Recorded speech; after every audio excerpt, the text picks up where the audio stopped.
Good morning, everyone.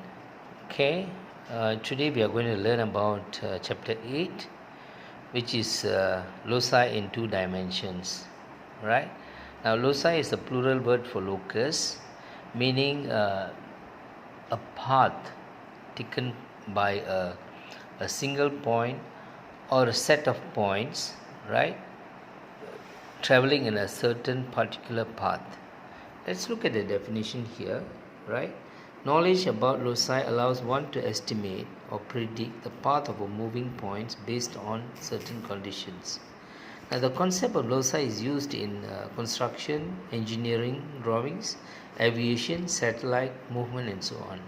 Now, when you talk about aviation, like aeroplanes traveling, let's say you are traveling from KL to UK, KL to Australia, any part of the world, the plane will take a certain route, a fixed route, even though there's no road, but it will take a certain route.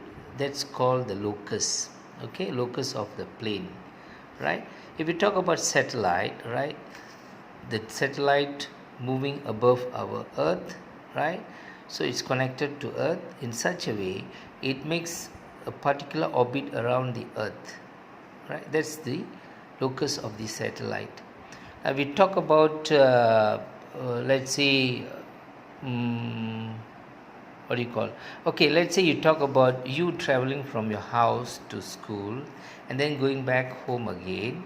You are always taking a certain path, isn't it? Now that is your locus, right? Okay, let's come back to today's subject in detail. Let's say we are going to talk about loci in two dimensions. There's only 4 types you need to know actually here. The 4 types, right? Can you see? Right, I move up a bit, right? The first one is a locus, a circle or arc of a circle. Now when we talk about circle, please remember it is always from the one fixed point and it's the center of the circle, right? Then the second one is perpendicular bisector of a line. You learn that in your constructions, right? Perpendicular bisector of a line is normally connecting 2 fixed points. Okay, remember a circle is one fixed point and perpendicular bisector is 2 fixed points. The third one is a parallel line to a straight line. Okay, right. And the fourth one is angle bisector of 2 intersecting lines. Okay, for a start, today we are going to learn about the circle or arc of a circle and perpendicular bisector. We'll do the other 3 and 4 tomorrow, right? Now let's look and understand further.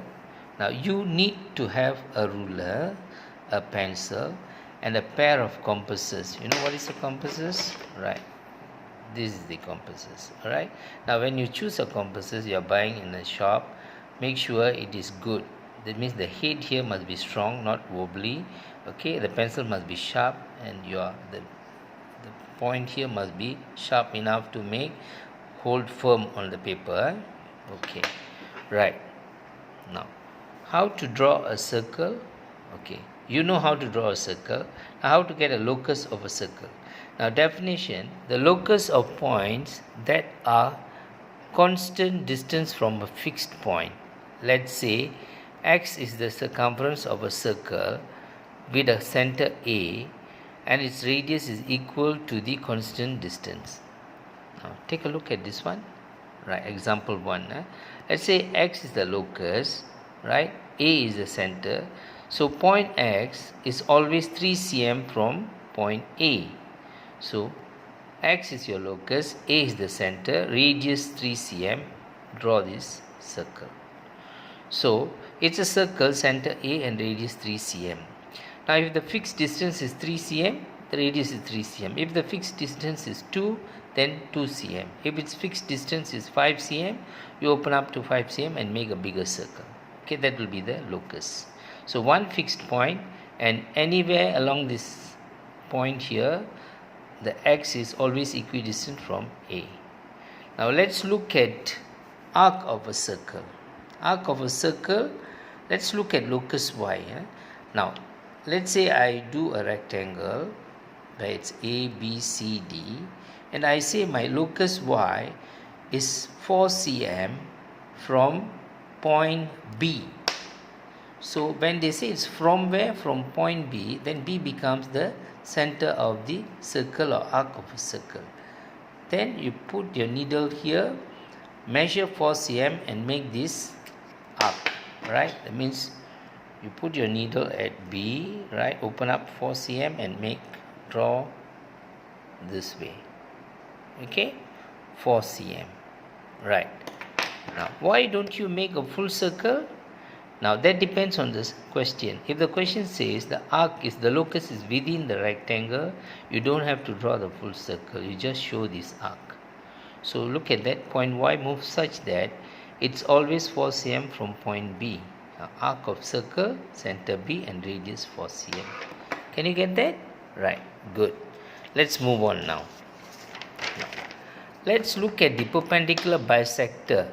Now, definition, the locus of points that are equidistant. Now, what is equidistance? Equidistance means same distance from two fixed points, here P and Q, is a perpendicular bisector of a straight line connecting both fixed points. Now, take a look at the example. Let's say there are two fixed points P and Q, and point A moves such that it is always equidistant from point P and point Q. Construct the locus of point A. So point A is the moving point, which must be equal to P and Q. Now take a look at P and Q. P and Q is two fixed points. Now what to do first? Step 1. Connect the 2 points to draw a straight line. Right? Connect the 2 points by drawing a straight line. So I connect and draw a straight line. Then step 2. Use your pair of compasses to construct a perpendicular bisector.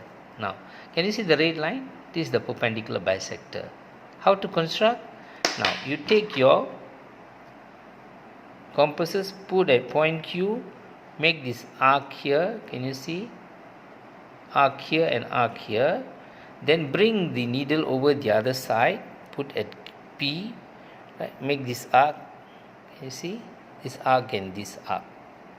So where the two arcs meet, you connect them and draw the straight line. So this is the perpendicular bisector.